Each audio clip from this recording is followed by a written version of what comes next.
they understood that they're paying much more than what they should be paying. Then everything came under IT department.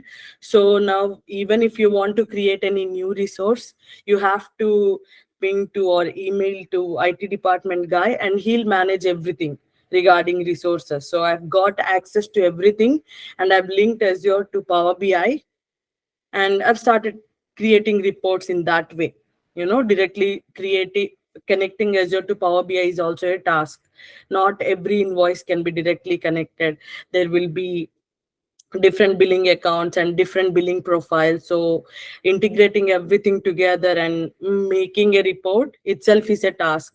And also, I do get data of employees in SharePoint, because if they update it in the SharePoint, automatically the report will be updated. So I don't have to go and create versions of report again and again. I just have to uh, add a schedule refresh feature there, then it will automatically refresh every day. It depends like how much time I allocate for each and every report. So this is my work when it comes to work. But basically, since I work under VP, I don't have any scrum call situation going on.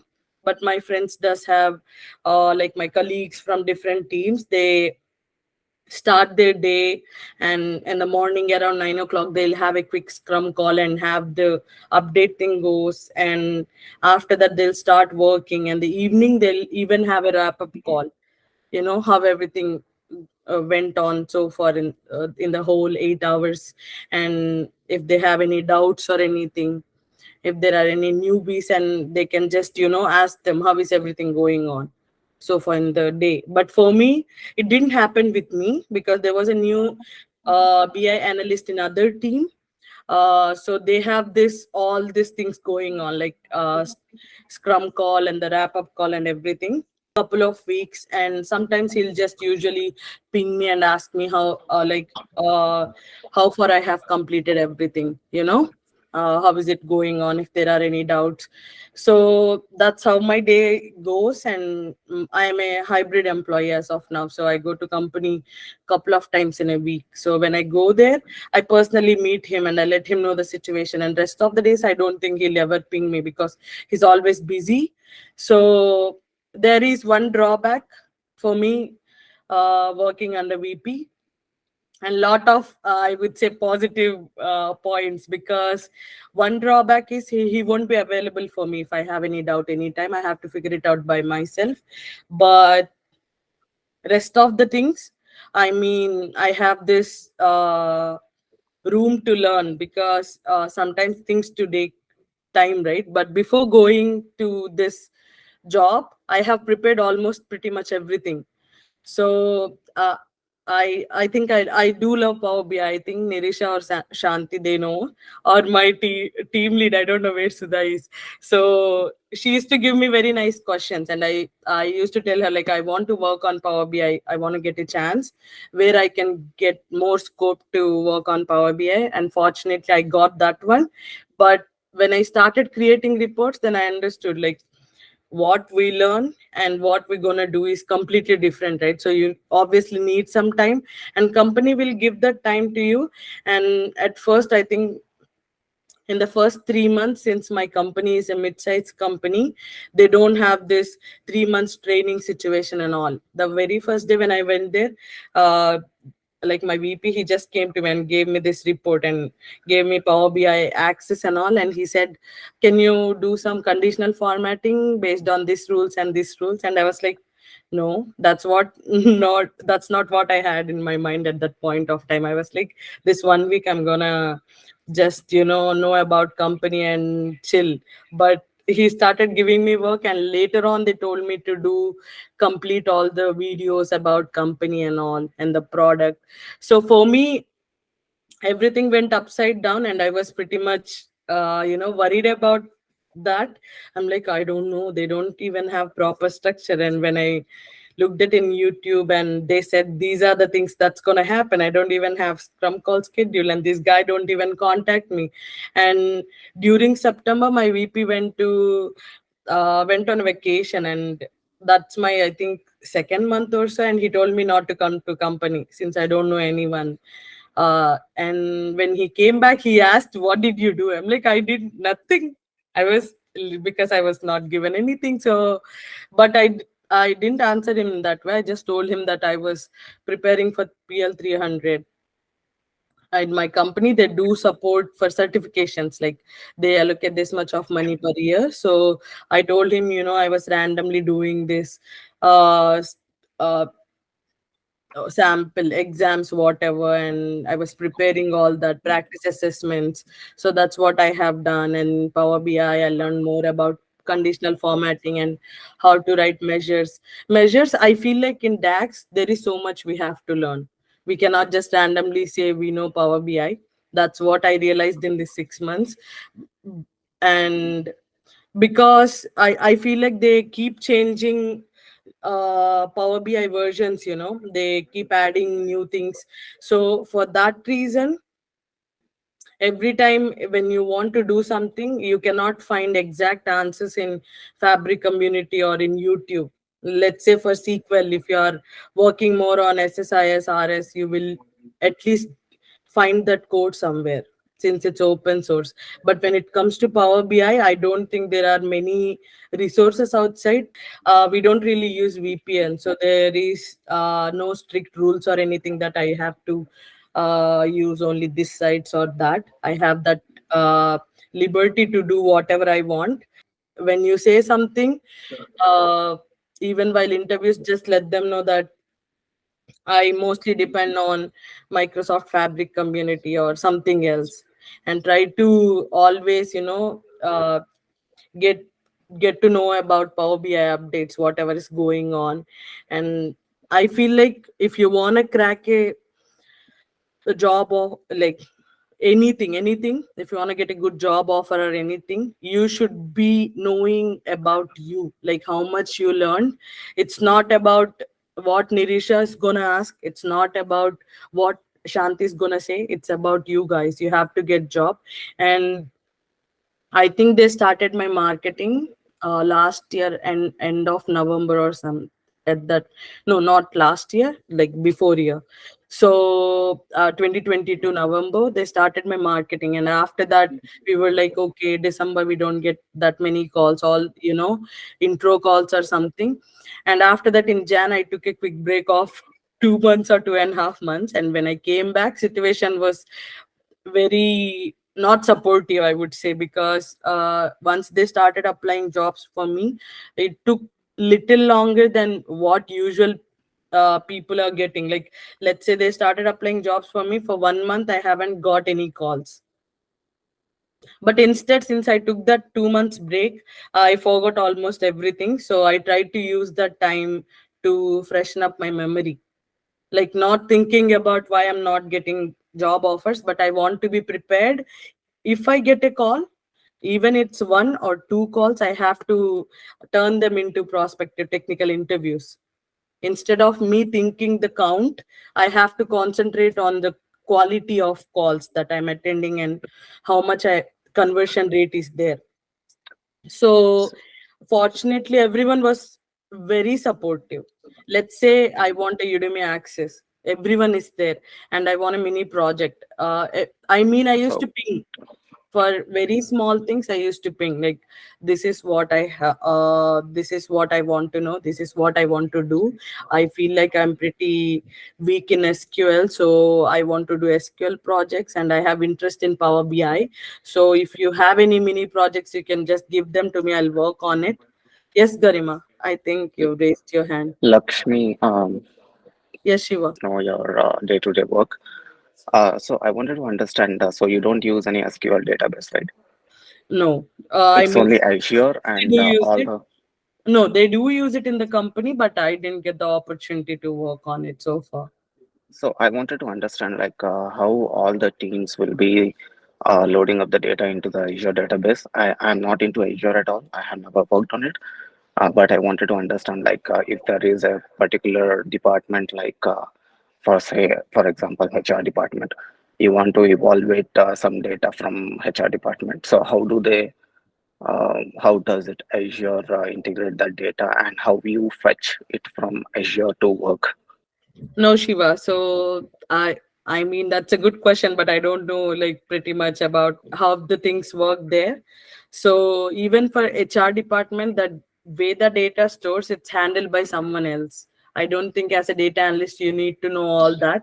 Let's say I have given access to Azure, but what I basically do, they have almost told me everything. Like this is the location where you have to find these type of invoices and just try to Okay, locate them. So I've learned everything by myself. Like okay, they told me invoices and they gave me Azure access, and there are like in Azure you will have main access or as a member or just a viewer or something like that, contributor and all. So you need to be a main. understood. Yeah, so Yes.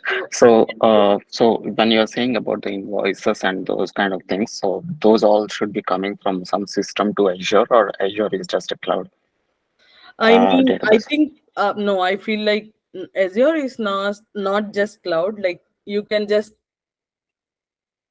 I mean, when you have SQL database, you can connect it from database. Okay. You can enter all the details in the cloud, I guess. Okay. Can you give me an example of a business requirement on which you had to work and do the reporting or dashboards? Okay, just a simple example on how on which you worked. uh, let's say employee performance. So in my company, they do deployments every year, some 300 deployments or etc. So deployments will be handled by around 10 people. So but two of them are hired only for deployment purpose. So they are supposed to, like, their expectations for those two employees are more compared to other 8 people. So now Okay. that it was year end, right? Last year, Mm-hmm. Mm-hmm. during December, I have got all the people details and deployment details. Everything will be recorded in SharePoint. So I have to connect SharePoint to Power BI, and I'll get all the details whenever a All the details you mean, what are the what what are is all the the data details content? regarding SharePoint deployment time and the person who have done that deployment, all those details. Let's say company details, company name and team name, whatever, and deployment run at what time. Like sometimes there will be a Okay, expected time, and sometimes there will be uh, completed time. It will be understood. sometimes done early, or sometimes it will be like couple of days late or something. So now they want to know in total Mm-hmm. Mm-hmm. how many deployments done by each and every person, and Okay, that the two people, they have they have to complete almost more than 50% of deployments, and rest of the okay, people, they have to complete only 30% of deployments because they have other works to do too. So that was okay. pretty challenging for me because you need to create a measure where you have to So uh, how much volume of data are we speaking here? I don't think it's a big one. It's just a deployment one, right? So basically, You yeah, I felt very silly. Like during interviews, they do ask us. so for example, if we go around the size of the data you had to fetch from Azure, is it like 1,000 rows or 15 No, columns? 1,000 is too silly to say. No, Okay, I think maybe in 10 lakhs or something. It's not okay, even a GB, it's in MBs only when you have 10 lakh rows or something. The okay. invoices I'm talking about, they itself, each and every invoice will have like 3 lakh rows or something. So what are the data cleaning steps you use, when you fetch the data, and it will be a raw data, right? So you have to clean up according to your what do you say, deliveries. So what you have to, so there will be only specific fields which you need in the report or dashboards, not that entire data you need it, right? So you'll have to clean only particular data and bring it into your reports. I mean, when I'm you say sorry if I'm going cleaning, too no, detailed, no, just wanted to understand.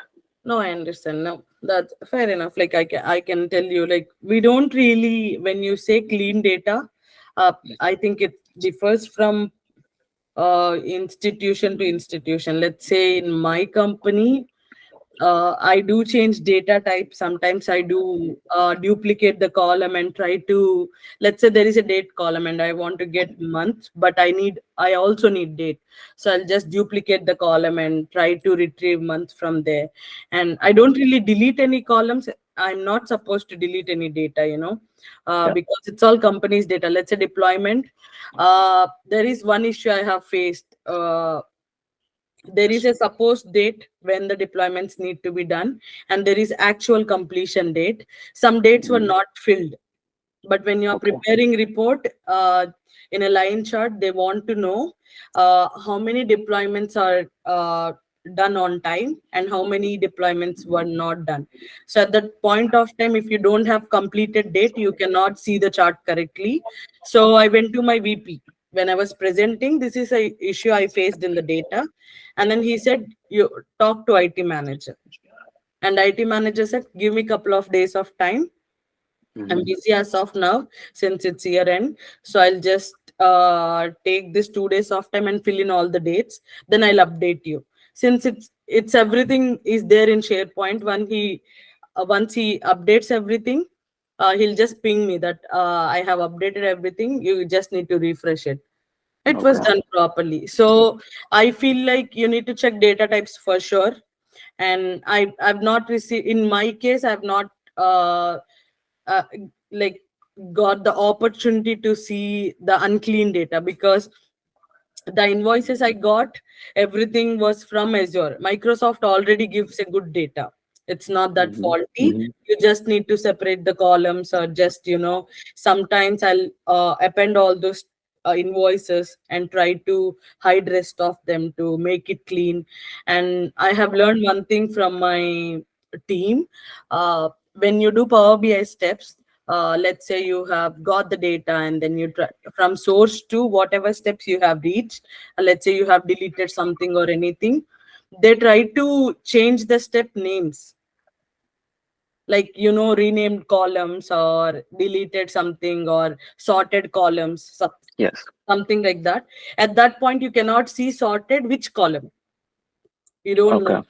So people don't want to go back and see, instead just give a understanding name. Hmm. Sorted this and this column, renamed this column to this, so that they can understand. So that's what I have been taught. This is a clean way of working. When you are working on a report, try to make it easier for even a non-technical user to understand.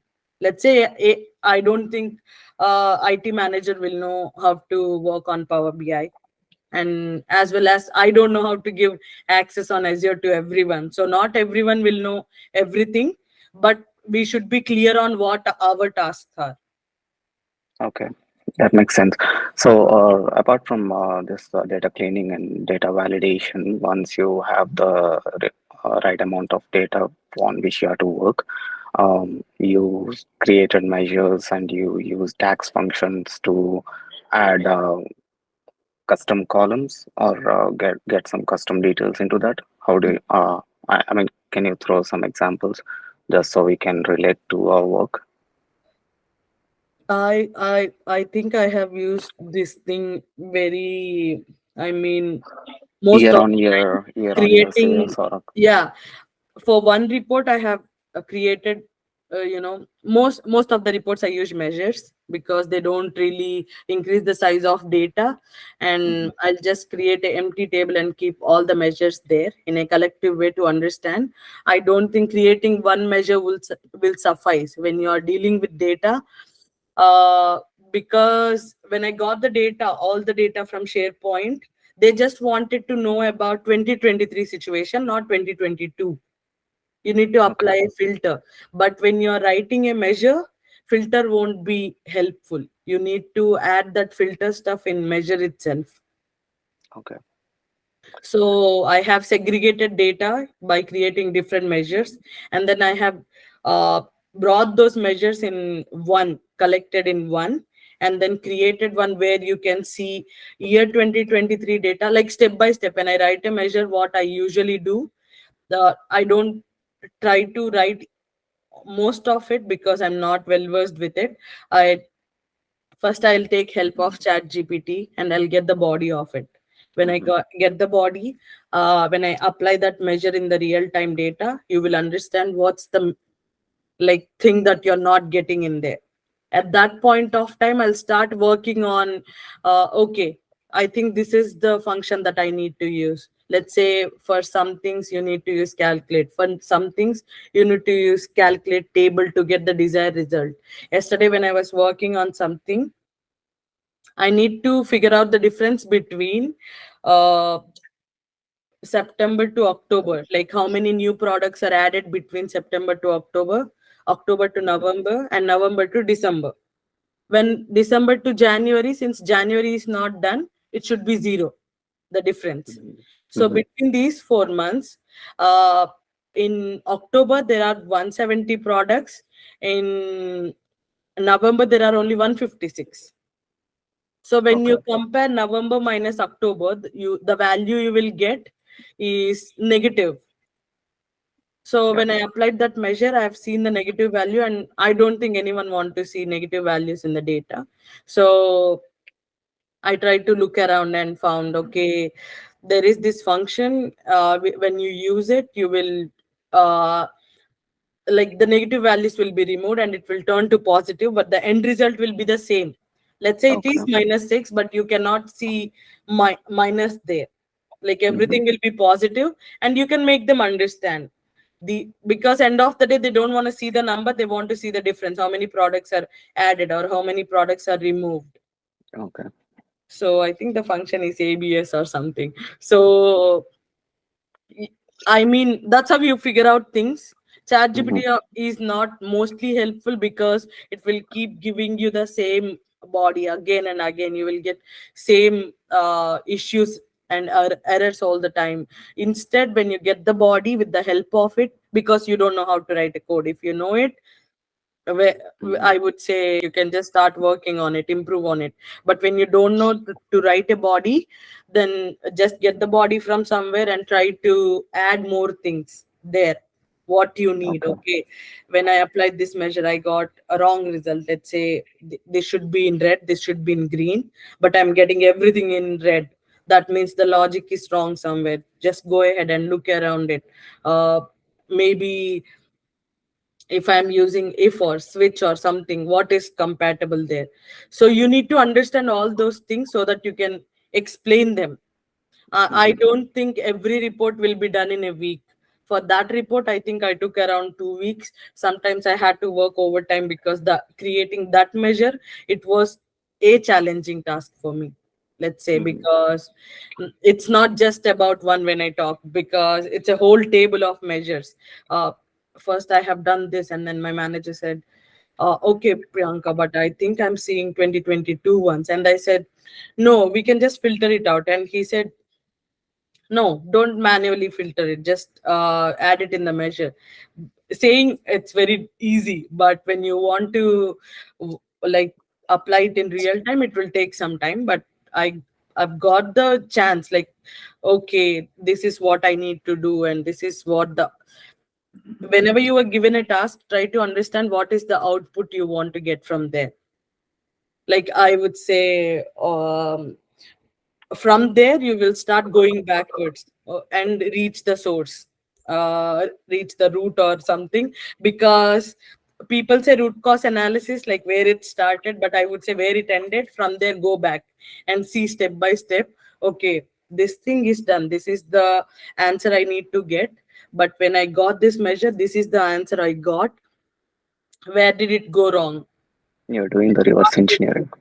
Yeah, so that's how I figured out in my case, because I've got to I had to work on so many measures. Even now I'm working on one thing which I couldn't able to figure out, and yeah, it happens Okay. often, I guess. So when it comes to custom columns where I have used them, I think you all know index column in Power Query Editor. Yes. Yeah, in index column, usually it starts with zero, but you can give any numbers you Yes. want. It Yeah. can be negative or anything. So I worked on something where they have given me task. Let's say you have 40 deployments that are yet to be done in last 3 months, and So company has given a task of complete them in first month you need to complete 15, and second month you need to complete 15, and third month you need to complete 10, step by step. Okay, that's the information given by company.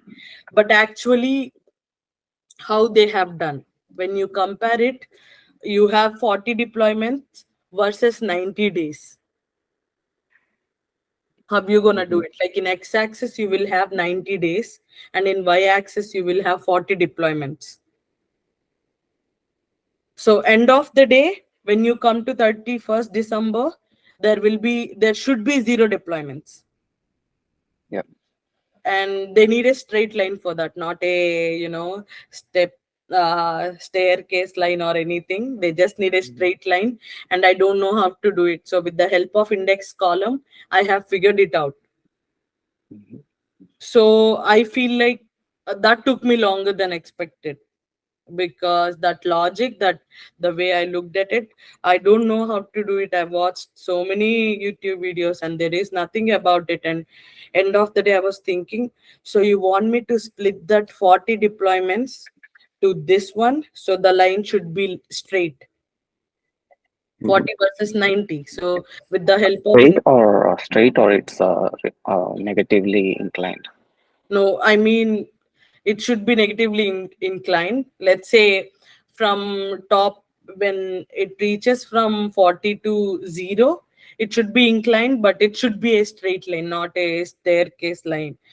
But you will get a staircase line because 40 versus 90, 15 deployments were done, and at the same time, here days are 30.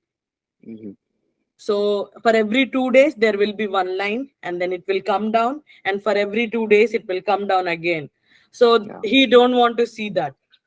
He just said, I don't want to see that So he staircase. wanted something like scatter plot or something. No, it's not a scatter plot. You use line chart, but you need to add a extra line and extra measure, which will create that straight line. Okay. Yeah. Normally, when you are supposed to create a report, like normally, how much time they give you, like a week, 2 week, how much time is expected for us to prepare a report? Because like in the beginning, we are like a new person for all everything.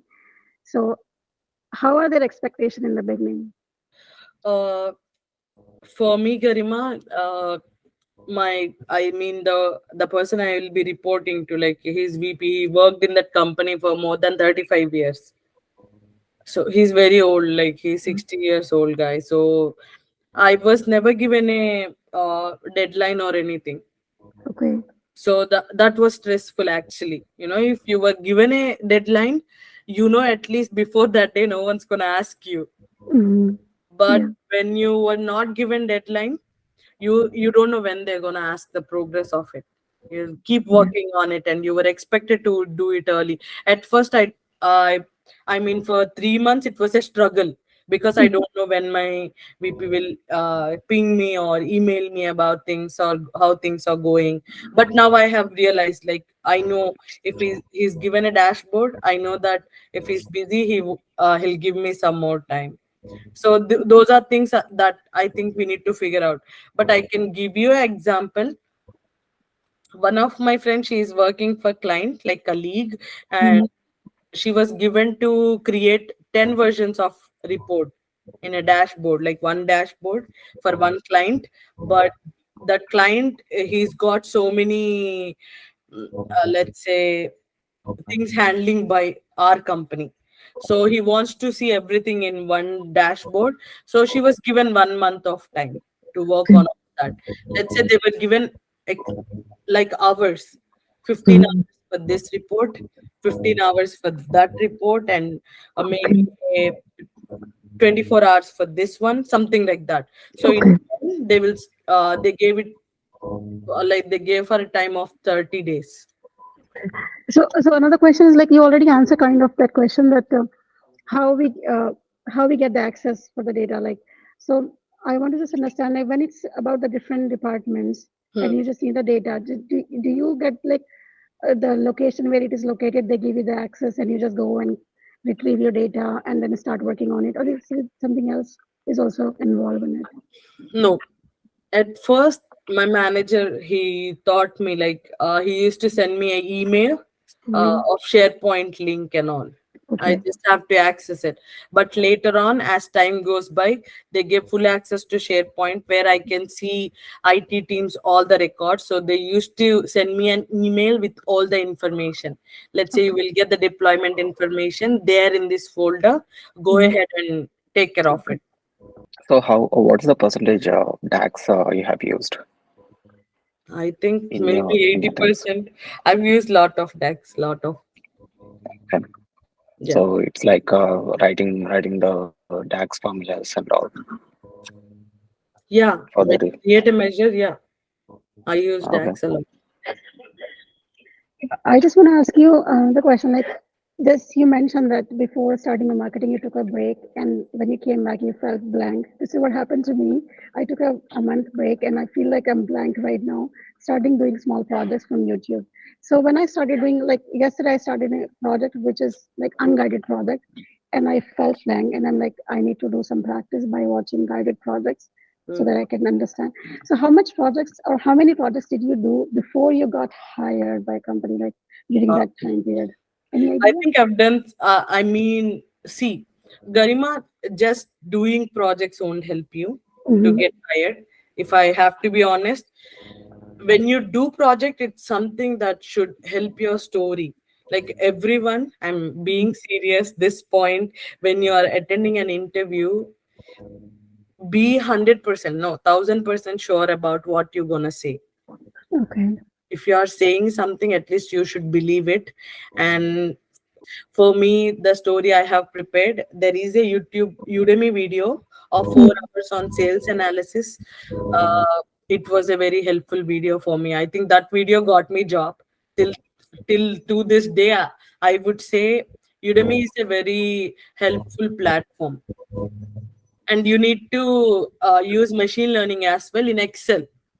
I don't know how many of you know. Excel has this extra tool you can add on, Excel stat, and there is decision tree model, everything like A/B testing, whatever you do, uh, everything is there in Excel itself. People do talk about Python because it's a easy platform, but Excel does have so many other features people don't know, and you need. I when I watched that video, I've realized that not just watched it, I have downloaded Excel stat to Excel, and I have done that real time project. It took me maybe a 10 days 10 days of time for just a 4.5 hour one, because every day when I watch the video for half an hour, I used to create a story for myself. Okay. Like I used to collaborate with marketing and sales team. Then people used to ask me, okay, in what way you help them? For marketing team, I help them to produce successful leads. And for sales team, I help them with the help of decision tree model.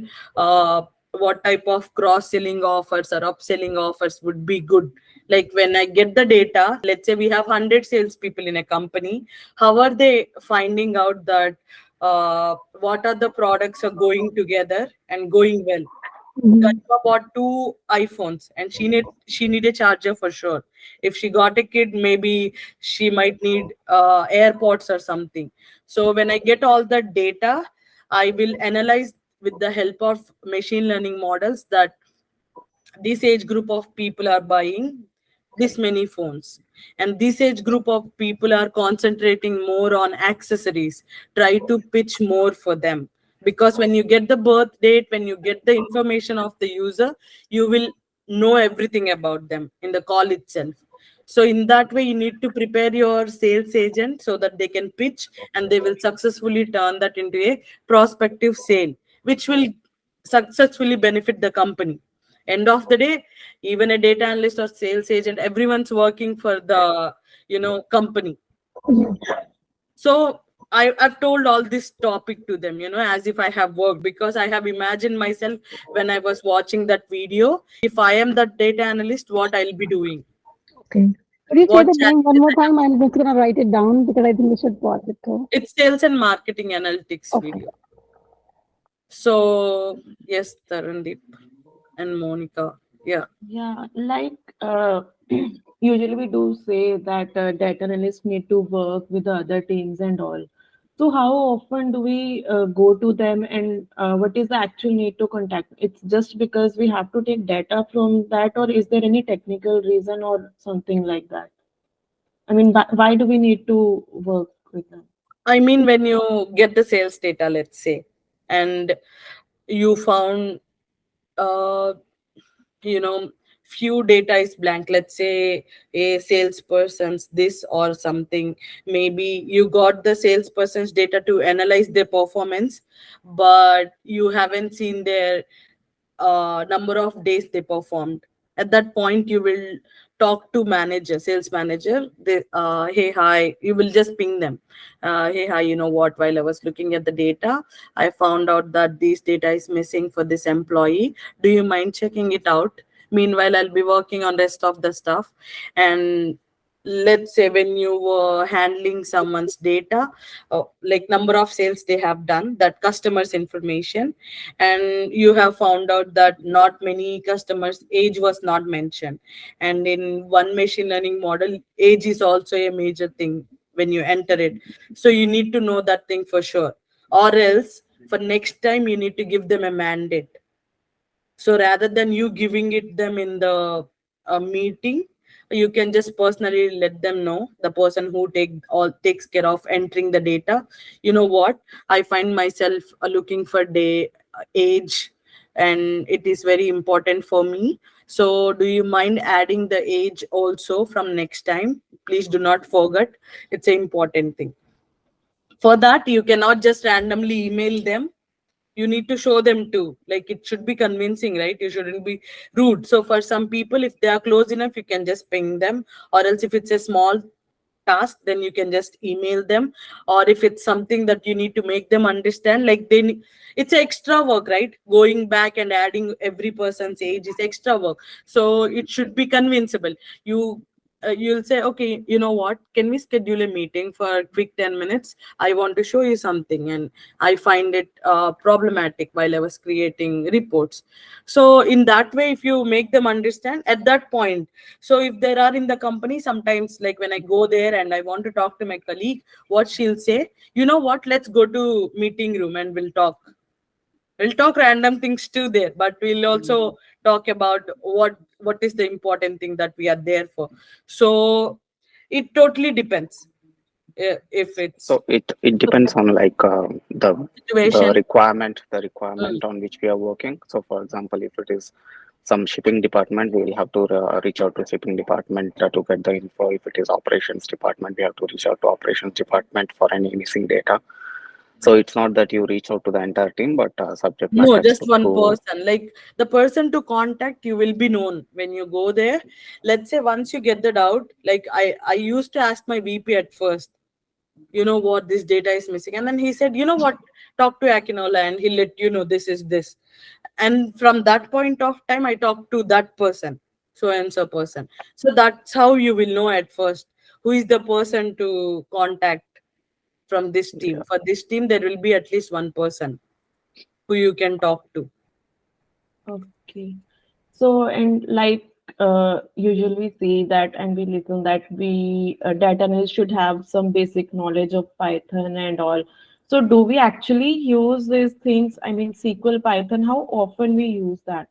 We I usually think, Tarun, like in my team, we all got jobs. We all. So almost around same time, we talk to each other just to discuss, okay, what's happening in the work. So couple of my friends are using Excel and SQL a lot, and few of my friends are using Power BI. Why don't but they don't have access to Power Query Editor. They'll just get the data and everything is set. They cannot change data types, they cannot clean the data, they'll just need to create reports and create measures, that's it. You cannot modify data at all. So, and I think I spoke with someone else the other day, and then she said she's working on SAP as well. So some, I think one person, she uses big data and GitHub and all that. So I feel like, for data analyst, not one thing is constant. That's a good thing too. When you are preparing a story, you can You just need to convince them to get a job, and after going inside, I feel like it's going to be a complete different picture.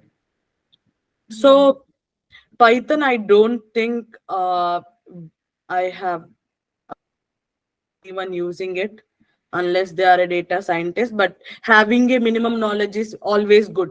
Python is very vast. I think I've learned few libraries there, and still I thought I liked Python, and honestly guys, but then I thought, when I started doing projects, and then I realized I don't know anything. I just like the basic stuff. So just let them know these are the libraries, but SQL is very important for interviews. I'm reminding each and every one of you, SQL is the heart for data analyst for interviews. You need to do good, like just follow Ankit Bansal, or just follow anyone else whom you like, and do SQL hackers point or whatever SQL practice. Do that, me easy, medium, and hard queries. Try to, it's not just about joins, it's not just about creating views or anything, it's about logic. When you are given a question, how, what join you gonna use, or what type of view you will create, or what type of case when you will use there, or group by having, you need to know what you want to use, but you will only know when you understand the logic. You, when you are given a question, you read it, okay, in this point if I use left join, it would be good. So to gain that, you need to practice a lot. I believe this SQL or Excel, uh, Python, the basic concepts will be the same.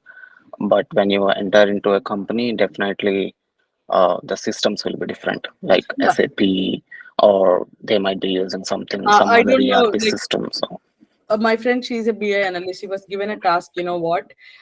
So we have this stored procedure thing going on in the company. Like it has all the clients' data.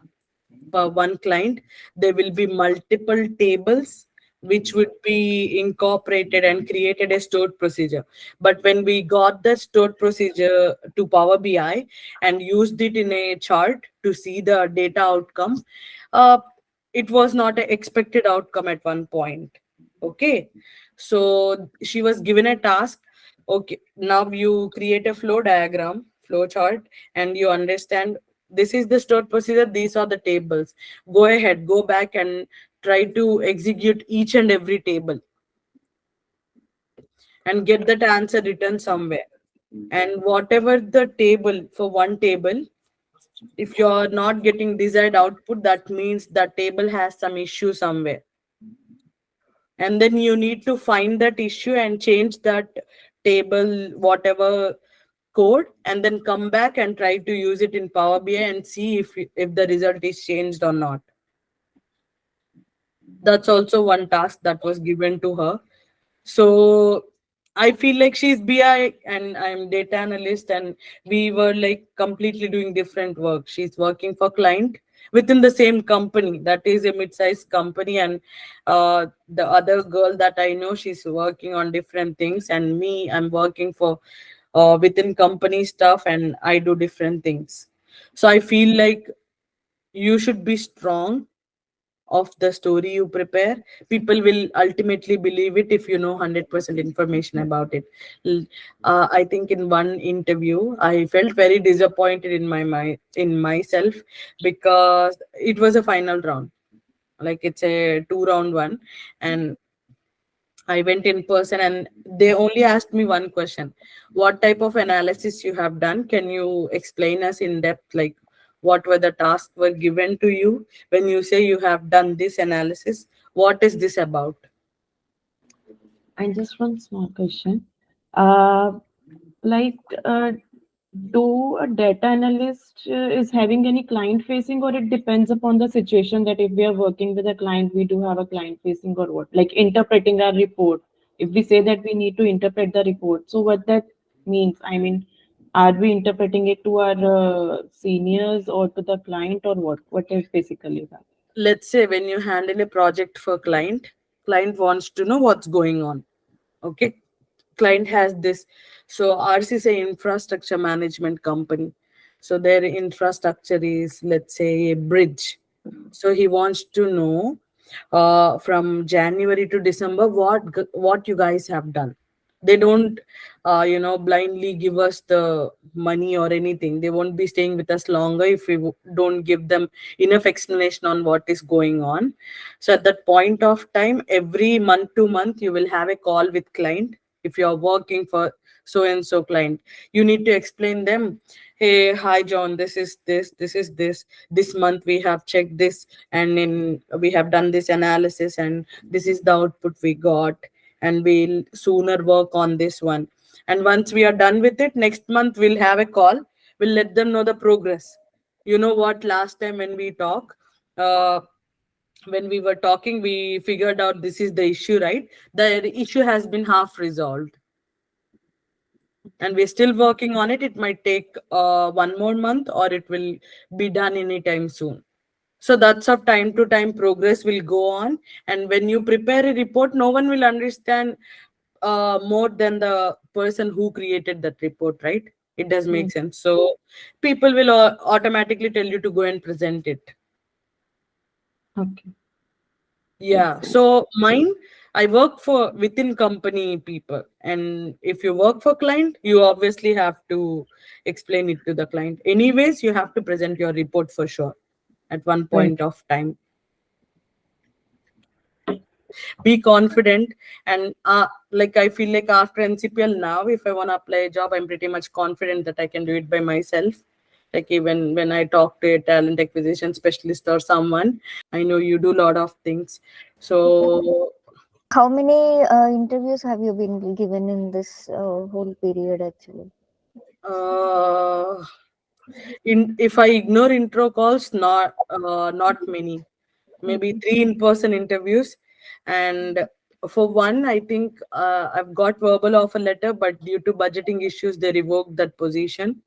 So around 10, maybe 10 to 15, I think. Like I've reached till technical rounds. But rest of the intro rounds, I have never counted them because you randomly get call from so many people. But when it turns into a technical interview, that's where you need to count. That's where you need to make sure that you need to study. So I think 15 strong interviews, like very good ones, like which can possibly turn to of like final round. Hi Priyanka, I just want to ask you, are you using Jira or Confluence in this company, like current one? No, the like some of the other teams are using Jira, but not me. Oh, Like as I told you, like if yeah. I am reporting to manager or someone, there will be constant stuff going on. But as I'm reporting to this guy who is very experienced, he don't need all those things. He's pretty nice guy. And randomly, like when I go to him, he'll give me this task and this, or else we'll schedule a meeting and we'll talk. That's it, and I'll be given task. Prepare yourself. Luck factor will be included, but majorly what you know and what you have prepared is something that will get you job. And do certifications, they matters. Take your time and prepare on them, and try to make 1,000+ connections in LinkedIn. Do LinkedIn activity. Whatever they tell you, it will be helpful. It is something that makes sense. And don't think that they are telling you to do. Think that you have to do it for yourself. But whatever you're gonna post something that makes sense. I've seen people adding very basic stuff like data cleaning and all. Rather than that, try to uh, e- accentuate, like whatever okay, this is something that people don't know, geospatial analysis, if you found something on it. Or this is, look guys, this is what I stumbled upon today, this is the new thing. Or they have added this new feature in Power BI. Or how many refreshes you do in Power BI service and Power BI desktop, how many you are allowed to do. There is a major difference, so you need to know all that. So just try to post some interesting stuff and try to like the content. For me, I have never posted anything by myself. I used to like and share good things which I think they will be helpful to others as well when they see look at them. So but do the LinkedIn activity. find talent acquisition specialist and reach out to them, prepare a good elevator pitch written in their stored and send it to them anytime, randomly throw it to them anytime. So do half of the work and do prepare, and they are doing more than half for us, like applying jobs and giving you prepared resume, and every time handling you mini projects and trying to motivate you guys by creating a separate group in WhatsApp and asking you about your status is a major deal. They are right behind you, but you should always be you know motivated.